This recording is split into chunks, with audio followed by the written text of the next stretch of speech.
Welcome to the Software Process and Measurement Cast number 630. I'm Tom Cagley, your host. Back in March of 2020, as our world was shrinking and words like lockdown and Zoom bombing were becoming a reality, we recorded and aired SPaMCAST 597.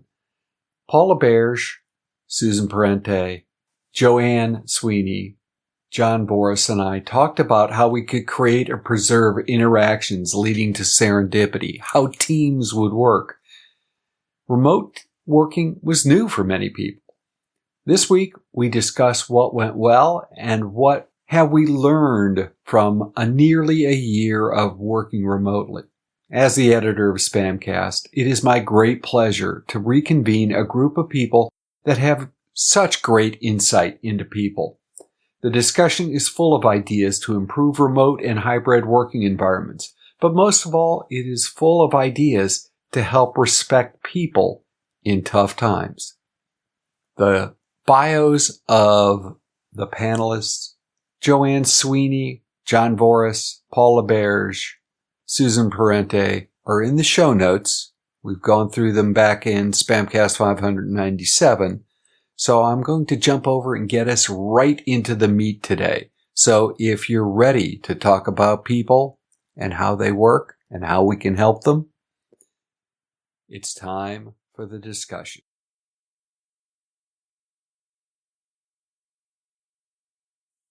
Paul, John, Joanne, Susan, welcome back to the Software Process and Measurement Cast. We real early on in the world of COVID, sat down and talked about, how the world will be different, ideas of serendipity we talked through, and how that might change. It's December. Some of us are still working from home. Some of us have always worked from home. The rules have slightly changed. What's different? So that is a good question, and actually quite hard to answer, because for some of us, nothing is different. It's continued. Here in the UK, we've had lockdown and we've come out of lockdown. We've gone back into lockdown. We've got fed up. We've bent the rules. We can't wait till we get out of lockdown, and we're not sure it will happen for a good 3 months. And so working from home, we've had to create proper offices that work. We've had to think about our chairs. A week or so ago, one of my friends was sort of asking my advice because she was having horrendous problems with her back. And I was trying to persuade her to invest in an office chair, one that, something that basic. And she was saying, I don't want to, I don't want to spend that money on an office chair. And I was thinking, but, you're talking about your long-term health. And so for me, it's people are beginning to realize that they've got to take responsibility for their home office, that their company may not step in and sort stuff out for them, that it's, their health, their life. And actually, I think that's a good thing.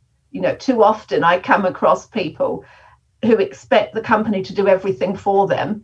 And then when it doesn't happen, they blame the company and have issues. Yeah, fair. That's a good point. I've noticed many changes operationally with the way teams collaborate and the way teams work ever since the beginning. And I had conceptions in our initial interview in terms of benefits and what good practices to put in place for making teams happy and so forth. And some of them did not come out as being true. For example, we have no more phones anymore. We have video conferencing. So people are not leaving voicemails anymore. They're sending messages through text. So the nonstop flow of work is continuous throughout the day. And we've noticed in my environment that there is no time for the virtual coffee pauses that we had put in place. People no longer attend those because they're constantly being pinged by their collaborators and workers and colleagues throughout the day. So that changed.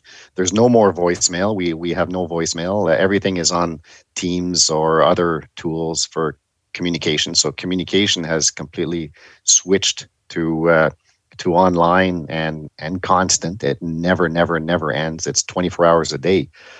People are drawn to their cell phones during their lunchtime. I've known so many colleagues that initially were skipping lunch because there was constant communication, and they didn't find time to stop. So people started now blocking sessions in their calendars to be able to allow them to have a proper lunch so that they could live better. And I'm aligned with your point, Joanne. You have to think of your health, and people were not at first, because that was never an issue in the past. It was always taken for granted that, okay, we go for lunch now, and everyone goes into the cafeteria or wherever, or out to the restaurant and that. And when you're in your home, you just don't think of those things, and people were skipping lunch and so forth. So it was an issue. So it's interesting. I had that as well with a different friend who is a teacher, and we went for a walk, and she was so stressed that we had a little walk. But she was saying that with all the issues with COVID and, with people being ill, she's having to work so much harder, and she's getting to the point where she's going to go off with a breakdown just because of the pressures. And she wasn't taking responsibility for her own health and for saying no. So every time she was asked to do something, she was saying yes. And when I quizzed her, it was because other teachers were off sick and were suffering. So she sort of felt that she had to fill the gap. But when I quizzed her a bit further, the head teacher was starting work at 7 and finishing at 11. And I was thinking, but, if that teacher's doing that, if the person responsible leading the organization is doing that, then everybody else will. And there's no role modeling. Well, I wanted to join in on a slightly different perspective of playing off of what Joanne said, that, things have changed, but they haven't. So I've been working virtually for actually the last 2 decades off and on. I've had jobs where I was completely virtual. And in the last 10 years, I had my own business. So I was mostly working virtual, although at times I was going to client sites. And basically before the pandemic, I was down to maybe 10 or 15% travel, which is really pretty minimal compared to how it used to be. I used to be, at least at one point, I was 95% travel while working from home, which you're not really working from home if you're traveling like that. But so it's been interesting. And what I found is, although things haven't substantially changed for me, they've changed for the people that I work with, and that actually changes for me too. So one of the things that I actually brought up before we got talking here was that I used to make a point of not appearing to work from home. And things I would have to do is like put my dogs in the crate or do things to reduce sound. I've put notes on my front door saying I'm teaching a class, don't ring the doorbell, the dogs will bark, and I can't answer it. And literally had to send a message to my parents, don't call me, to my husband, don't call me, things like that, because I'm in a meeting. And now I'm finding that the people I'm meeting with are like, oh yeah, that's no big deal. Like if a dog walks in front of the screen, no big deal, because I'm looking at somebody and the cat's walking behind them on the bookshelf. But cats tend to be more agile with the height. Dogs tend to come in on the lap.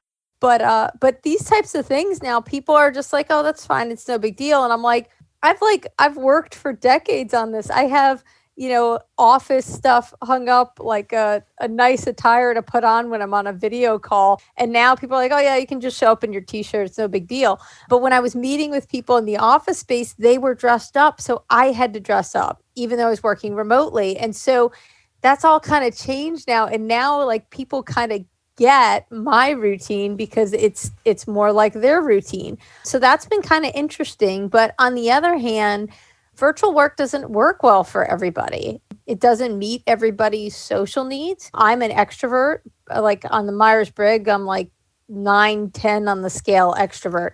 And one of the things when I started working virtually, one of my colleagues said, it's not going to work for you because you're so extroverted. And I actually don't find that to be a problem because I work with so many people. I talk to people all throughout the day, but I can see how if somebody's thrown into that virtual environment and they're not engaging with people and not just about work, but having social conversation, that it would be a big missing for them. And so the impact that I'm seeing is more with people I'm working with who are not used to working virtually. A lot of my students, because I teach at universities, like the impact that it's having for them, not just to take classes virtually, but to be in virtual work all day.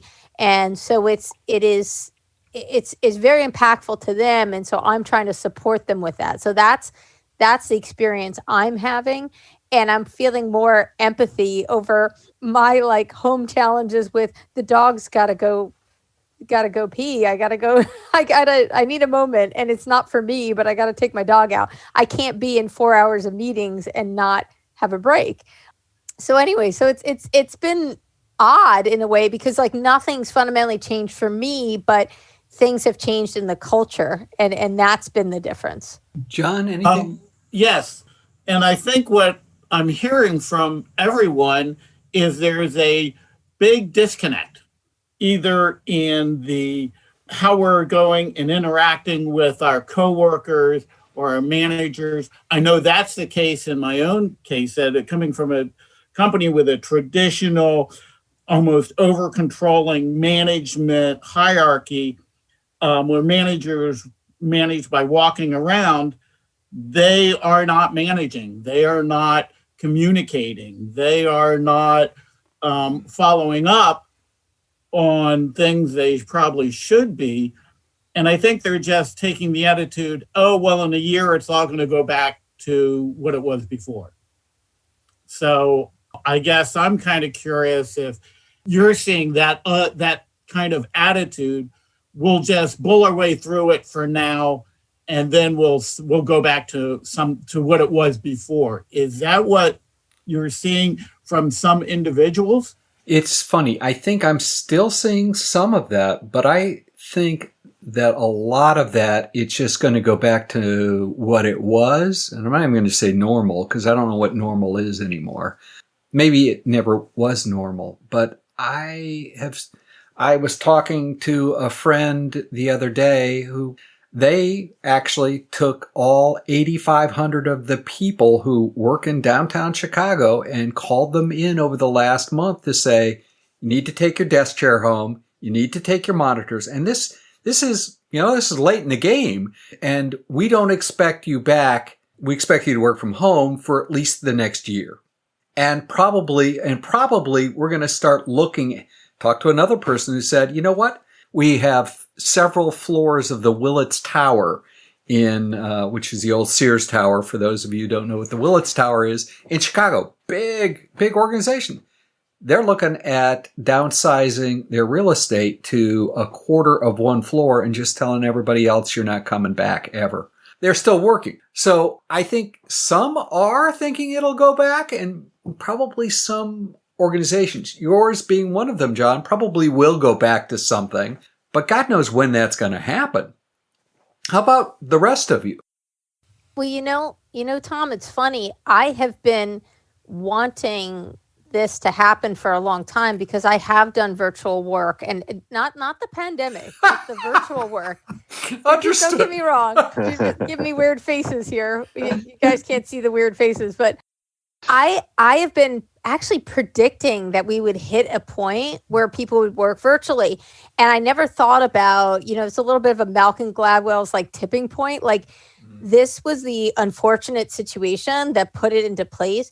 I've known people can work virtually because I've been doing it. And I've actually had to let go of contracts because they wanted me to be on site and I couldn't do it. Like I didn't want to travel back and forth.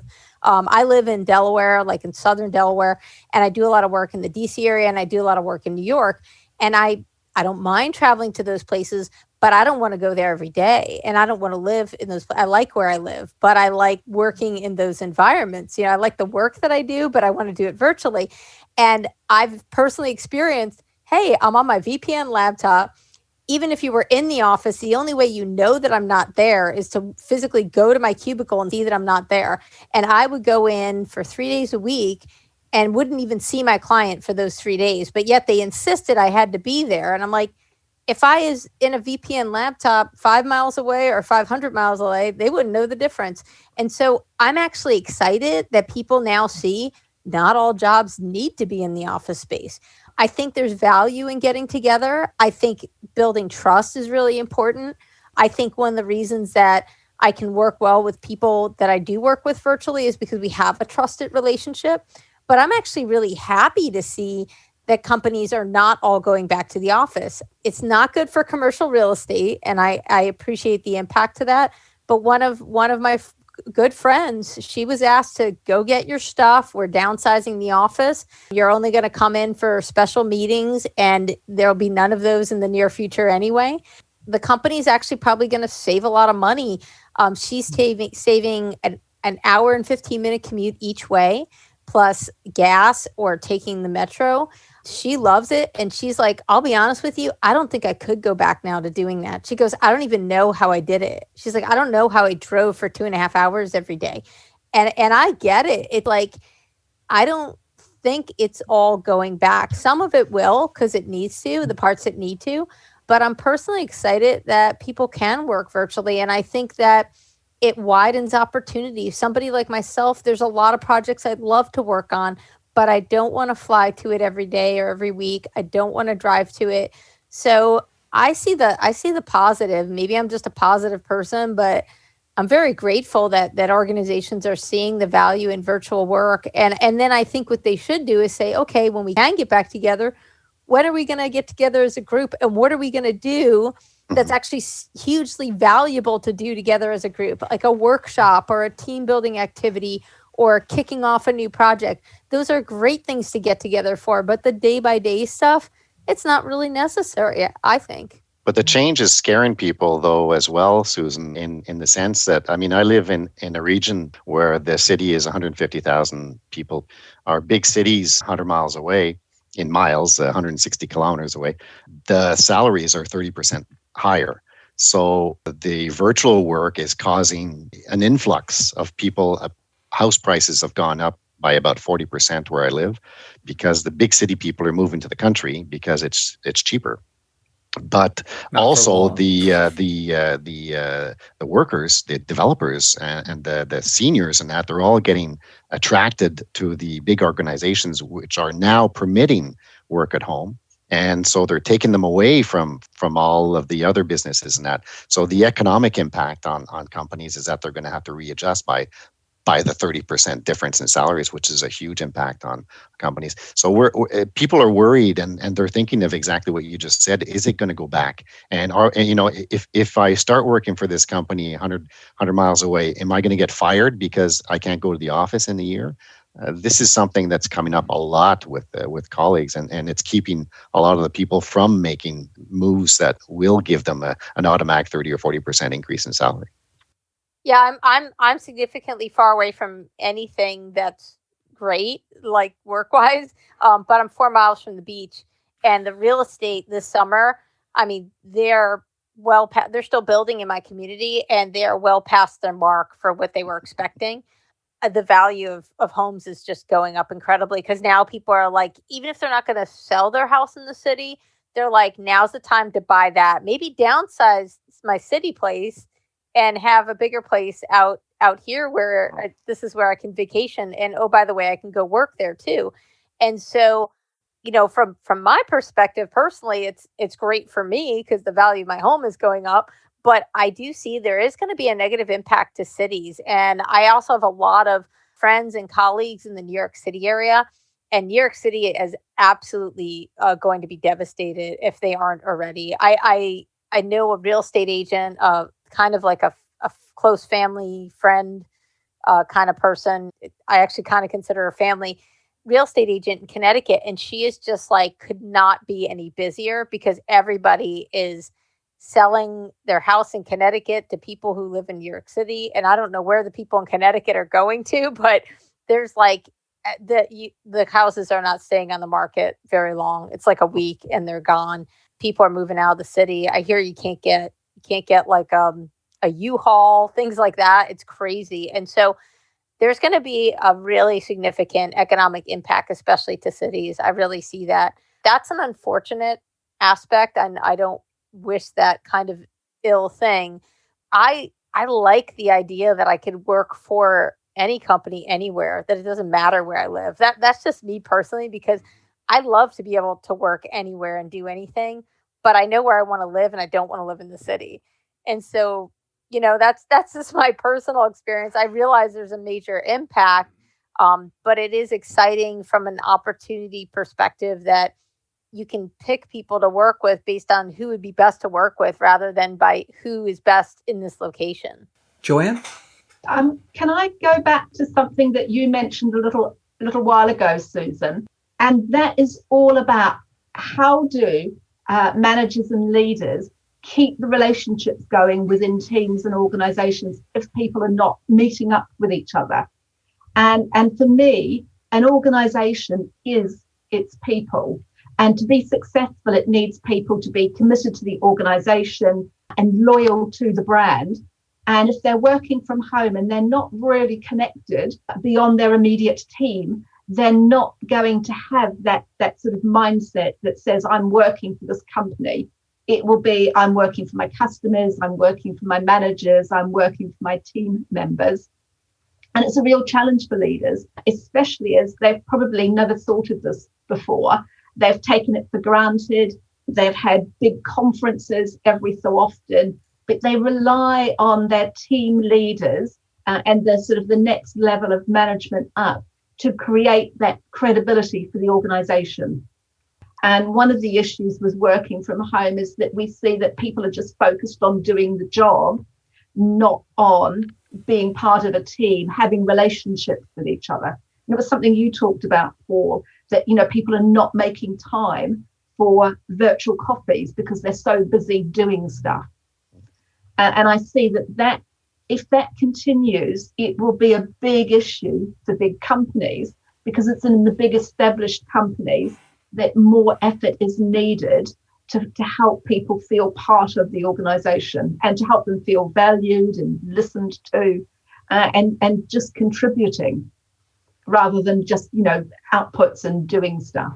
I think that's an excellent point, Joanne. And when you're talking about that, I was kind of thinking about the balance of yin and yang. I can't remember which one is which, but there's like sort of that balance of, doing the work, logical, organizational, and then the other part is the emotional content and the value of what you're doing, being part of a purpose, knowing what that purpose is. It is more difficult to do. You have to go out of your way because it doesn't happen organically in a virtual environment. You have to say, you know what, I'm going to spend an hour or two each week talking to somebody that I don't directly work with, but just checking in with them to find out what's going on for them, et cetera. The organization also needs to find effective ways to do that. And everybody says, oh, water cooler, have a water cooler.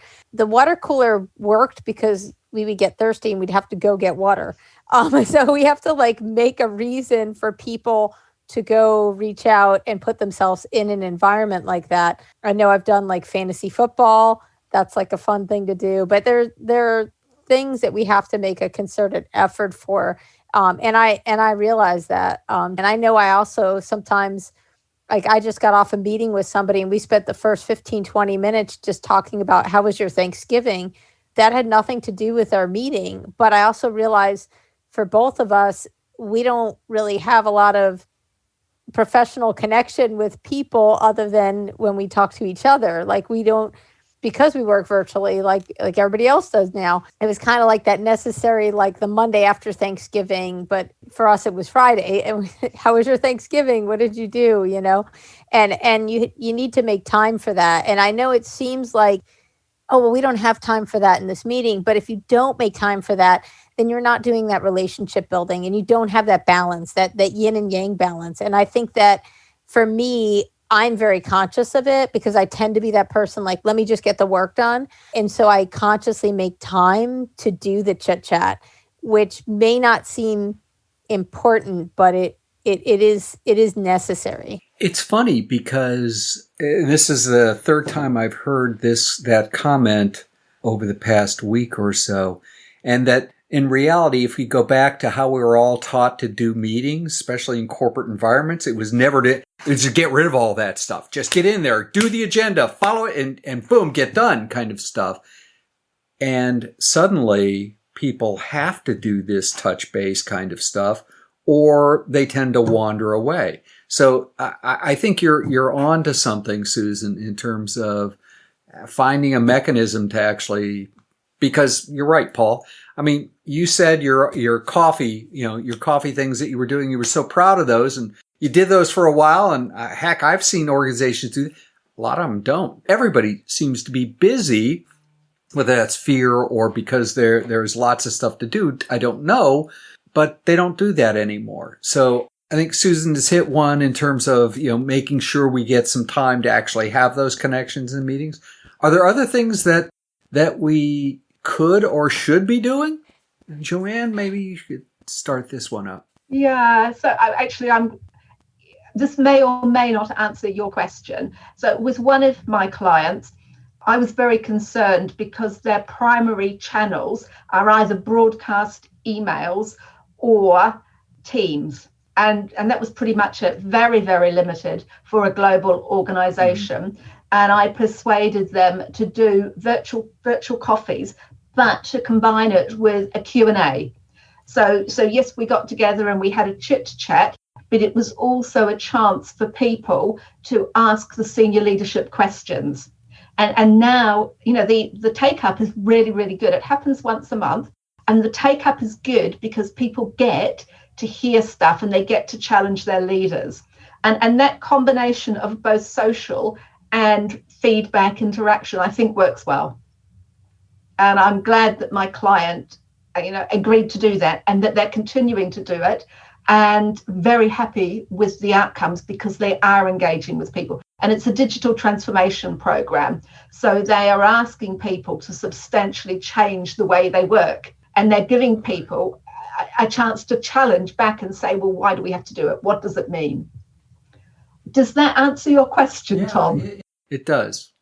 John, Paul, other? Yes. When listening to all this, we still have a problem, I think, with connecting, in that who on the team has the skill that, this just popped up, and is it only the manager who would know that, or the scrum master, or is it, we within the team, we know who on the team to go to, and also outside of the team, I know there's a specialist in this one area, let's bring him into the conversation. And in going virtual and without having, even if we do the friendly person-to-person stuff, we still, just by hanging around, I know this guy, he does this stuff and he knows it well. So we have that, as well as the whole hiring process and then training process.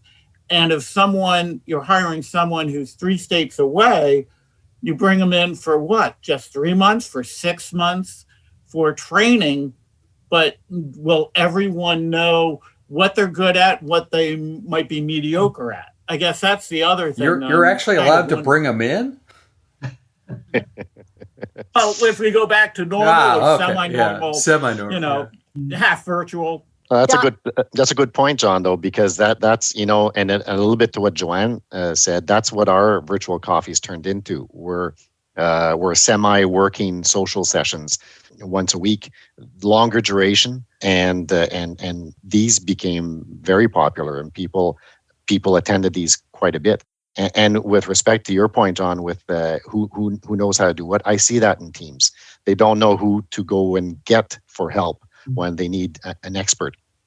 And we started to publicize the experts in the company. We have a monthly presentation by our leader, and we have 3 experts that are presented in terms of what they can help people with, and that just to be able to alleviate to that issue, because it is an issue in organizations. They lose contact with who does what elsewhere and who are their colleagues. This is a big issue working from home. People don't know their colleagues anymore. We have 300 employees where I work.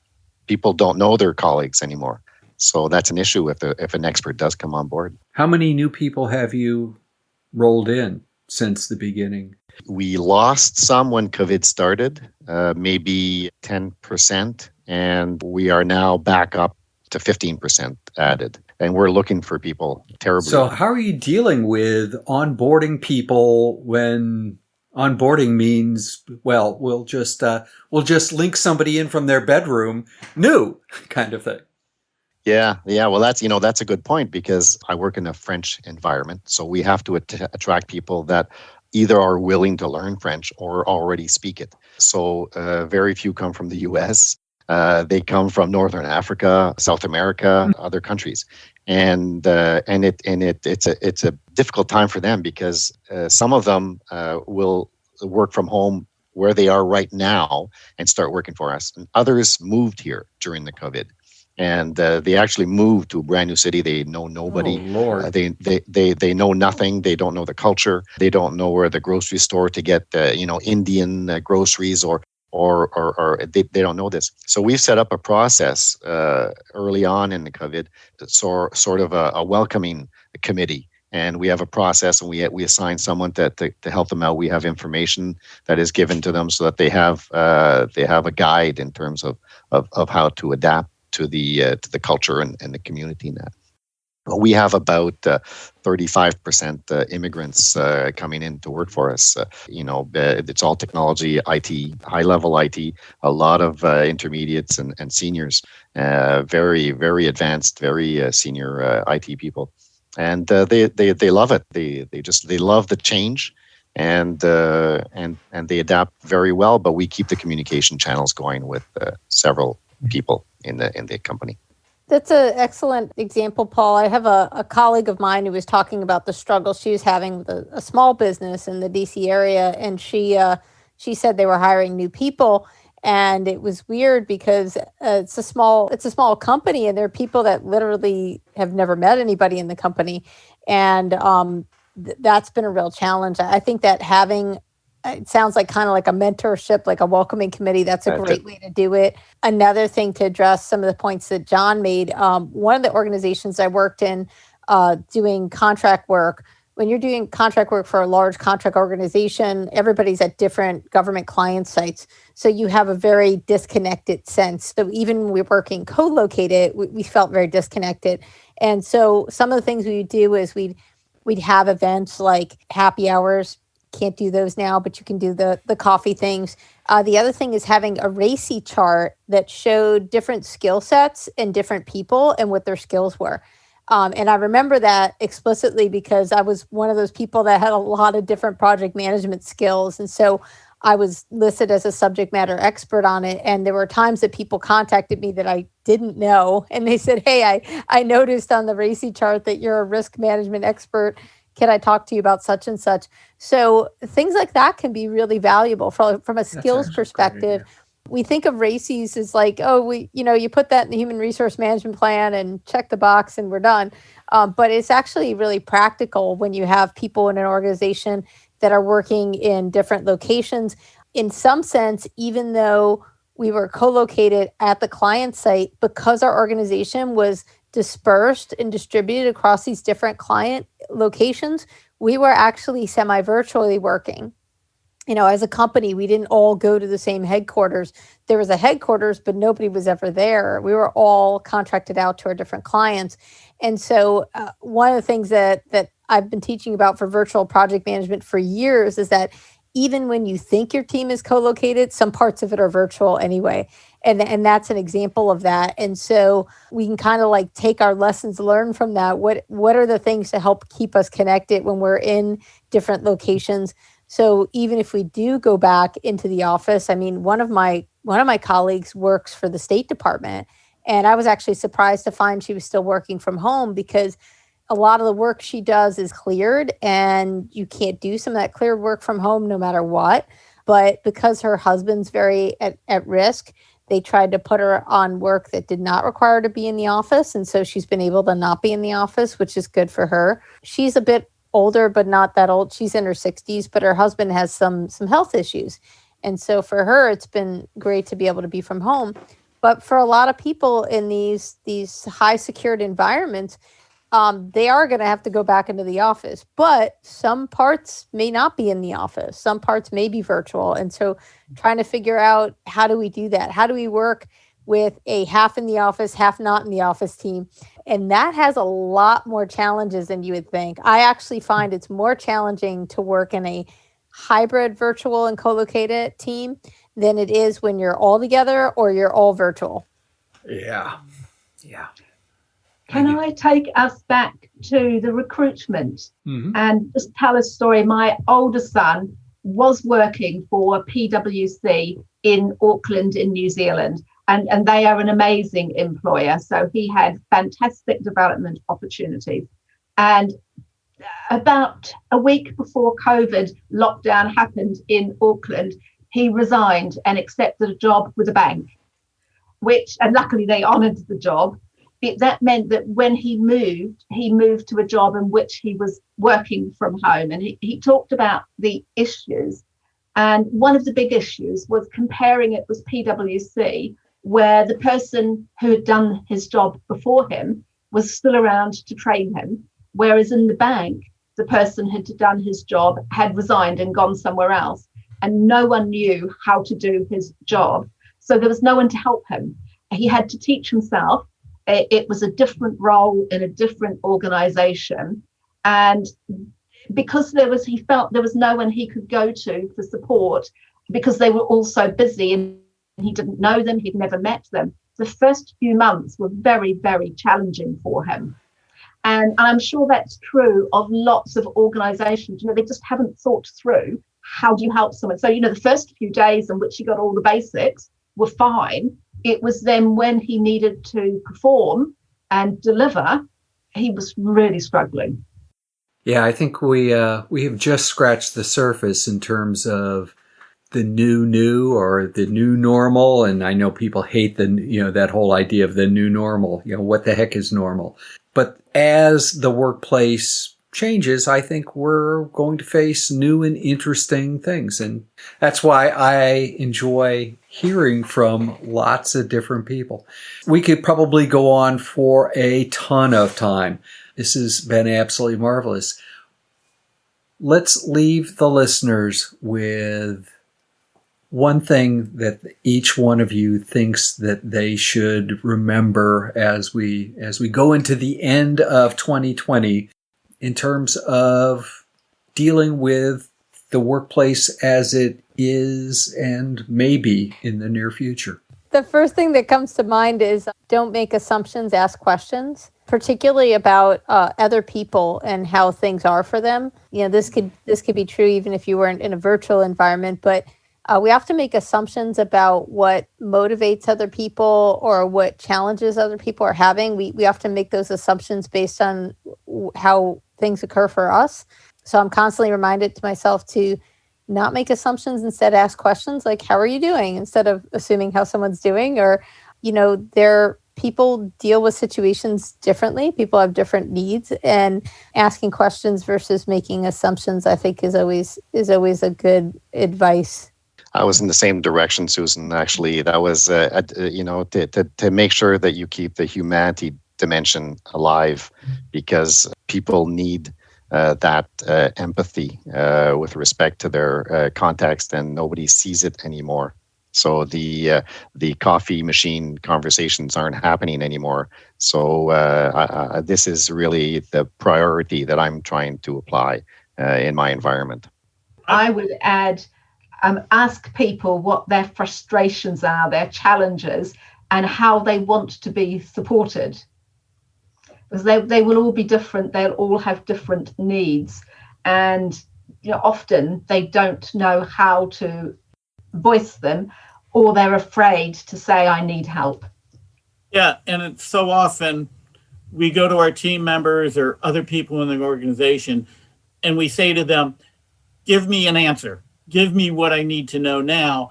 We don't have any kind of relation with them or knowledge of them or of their jobs, that we really need to go and do more than just, hey, give me an answer. We've got to go and return them with some empathy and understanding for their situations, because it's very unusual now. John Voris, Paul Laberge, Ann Sweeney, Susan Parente. I cannot tell you how much these conversations have meant to me, both of them this year. And obviously some of you, we've had other conversations, but this is just absolutely marvelous. And I think hopefully our listeners will enjoy it. But if not, what the heck? I got a ton out of it. And, it's all about me. Oh, I'm kidding. It is interesting that all four of you, your focus on the one thing is all about people. And I guess we all intersect in terms of work, but I guess we intersect because it truly is all about human beings and people, not just machines and networks and code and stuff like that. I hope all of you have a marvelous New Year's and, whatever other celebrations that you have for the rest of the year, and stay safe, because I'd like to do this again when we're back in a new weird world of 2021. By the way, just for those of you who don't know, 2021 was the year the original Mad Max was set in. So there might be other fun things coming, like Thunderdome and things. Oh, yes, yes. Sounds great. All right. So have a marvelous Happy New Year's.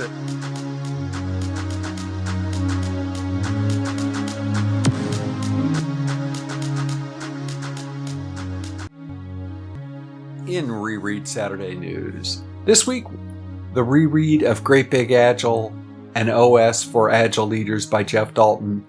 We dive into Chapter 3. Chapter 3 describes the Providing Performance Circle. Providing is all about logistics and the culture of the organization. If I were drawing a Venn diagram, providing and leading have a significant relationship. Remember, in the show notes, there's a link to the book. Buy a copy of the book. And there are links to the other entries in this reread. In the Software Process of Measurement Cast number 631, we will interview Ted Harrington, author of Hackable, How to Do Application Security Right. Security is not something that you can easily remedy after the fact. It needs to be part of the conversation before you write one line of code. Ted provides insights for developers, C-level executives, and product owners. If you have not bought your copy, why don't you buy 2? Give one to your boss, and then listen to the interview together. If process improvement is a never-ending journey, why do so many people ask, are we there yet?